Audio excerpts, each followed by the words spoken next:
Okay, so y'all, we've got a booming 10 minutes for Q&A.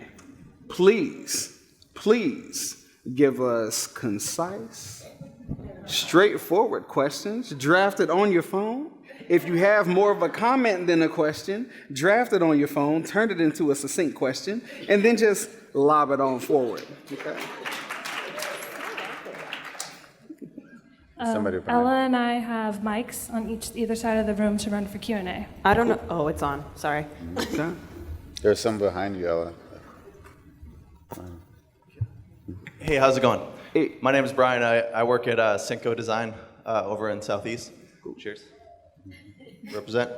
I sit here wearing Jordans, and I love the infusion of art into Hank's work. This isn't just a question for Hank, but I was curious, like, do you feel like someone like Michael Jordan, as the legend that he is, do you feel like all these brands somewhat like took advantage of him in sport? And then also, second question sort of tied to that is the recent law that was passed in California to pay college students for endorsements and whatnot, and just how that all relates to this bigger picture.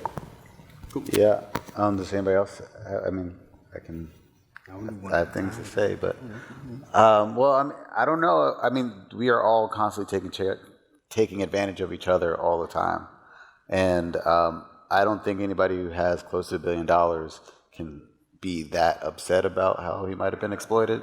But also, it's because, frankly, some of Michael Jordan's inaction. He was famous for when they asked him to support an African-American candidate in North Carolina, where he was who was running for Senate against Jesse Helms, a notoriously racist senator. Harvey Gantt was running against him, and they asked Michael Jordan to endorse Harvey Gantt. He said, "Republicans buy shoes too," was his answer, which was seen as a sellout perspective.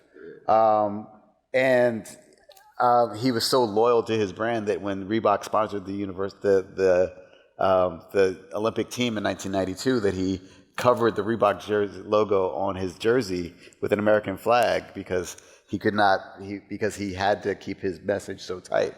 But 20 years after he started, first of all, it was a different America, a different world, because of the doors he opened by his participation in this kind of good Negro, not troublemaker perspective. There are people like LeBron James who have incredible access and opportunity that's completely built upon his shoulders. And LeBron, recognizing that he was able to kind of make the game his own in a lot of ways because of previous generations, recognizes that it's his responsibility to do that for others. And he didn't have to go to college, and he recognized how many of his peers were exploited in very explicit ways through the NCAA, and that he now, as a LA Laker in a state like California, can have a greater impact because Nike's not going anywhere. NCAA has nothing on him. And now I believe college athletes who have been, it's a multi-billion-dollar industry fueled off of primarily the free laborers of the descendants of slaves. And so the piece Cotton Bowl that's in the other room, where there's a person wearing an Ole Miss uniform standing across from a cotton picker, is really about that kind of complexity. That it's many times it's they're playing on the same fields that their ancestors worked on. So anyway, I don't know. I think, and that symbol is so triumphant. I've seen pictures of a KKK rally where people wearing Jordan logo, and I'm like, this is interesting because your message is not as strong as it might have been. That's what's up. Yeah, another question? I have a question over here. All right, dig it. Mr. Thomas, I noted in your selection of films in San Francisco, you included Black Is, Black Ain't. Does Marlon Riggs have influence on your work? Yeah. Did you want to give some context for who Marlon Riggs is? No, you go right ahead. Well, Marlon Riggs is an incredible filmmaker who passed away in the late 80s from AIDS. And he, in many ways, revolutionized the way in which people spoke about their identity through film by personalizing it, by critiquing the way in which black masculinity, especially black heteronormative masculinity, was kind of seen through media and popular culture. And this idea of black is, black ain't is that because race is a fiction. I don't believe in race. It's a game that's being played on all of us. Like, these kind of people were born this way and they have these kind of virtues, or these kind of people were born this way and they have these kinds of problems. It is only real because we've been taught to make it real. And as soon as someone is labeled as black, that means they are inherently less valuable of a person. So when they say on the news, a young black man was killed, that's to tell you, it wasn't a person. It was a person like this, you know. So we couldn't cry over Tamir Rice being a boy playing in his yard who was killed by the police. It was racialized, which made it about teams. And so for me, Black is like Black ain't is the beginning of a lot of that thinking for me, of recognizing how people find freedom through the navigation of this maze, but also because while I say I don't believe in race, I also firmly believe that there's no stronger power in the universe than Black joy, because it has been tested and never been destroyed. And that is kind of something that I really try to like wrestle with in my work, and that like that's why people want what you have, is because like, wait, but how? I mean, everything has been like, we've been trying to destroy your spirit from the moment you were born, and you still can be happy. You know, and that's something that I think I try to highlight in my work in certain ways. And there's a piece called "A Person Is More Important Than Anything Else." It's a 5-channel video installation that features the words of James Baldwin from 50 years ago and the context of today. I got long answers. I'm sorry. No, this is great. Okay, we got time for one more right here. I wanted to know, did the history of this state and you bringing this work, being very in your face with blackness and race, and what came through your mind about bringing this to Portland, being the star of the white utopia of Oregon? And how do you, now I'm going A, B, and C, sorry.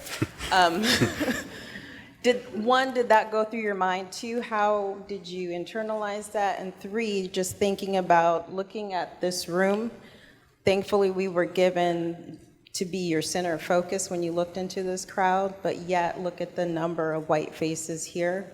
Mm-hmm. And this is our reality, being people that live here, is that as long as we are entertaining or artistic, then we can be at the forefront. Yet if we are not, then we need to get out of the way, because it's not for us. Well, I mean, I will say the idea of Oregon as a white haven is something that I really hope I get invited back to talk about in my work.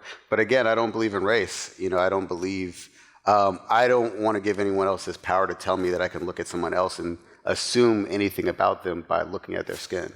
And so I see it like The Matrix, like Batman, like or movies. When I watch Batman, I know he has superpowers. And so when I talk about race and recognize, you know, white supremacy is an invisible force that shapes a lot of my life, I also recognize that part of it is for me to have animosity around people who I am presumed to believe is white, but also that we live in a society where, you know, we talk about blackness and whiteness, but Muhammad, I don't think you identify as either. No, you don't, right? And most of the world doesn't. This is just an American joke.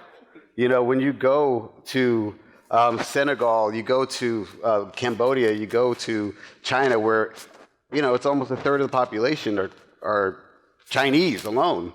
And India, you know, we've now exported our own problem of white supremacy into other societies through our cultural hegemony. And a lot of what I'm trying to struggle with is like knowing that my ideas won't save me, you know, as a black man in the society, but also that my anger won't either. The only thing that I believe could ever save me is my love for other people and my ability to see beyond all of the things I've been trained to hate, including myself. However, I don't live here, so I can't say. All right, y'all. On that note, thank y'all again. Y'all are dope. It's a good time. And I still got a little bit of bourbon left if y'all are thirsty. After her question, I'll take there you go. So we're going to check out some art. Ella, how do you want to do this? Yeah, thank you everyone for coming. Thank you for those questions. A round of applause for the panelists. Thank you. We can now go over to the galleries. Please enjoy. We're interested in feedback as well. Thank you so much. Okay, that's it. Let's go.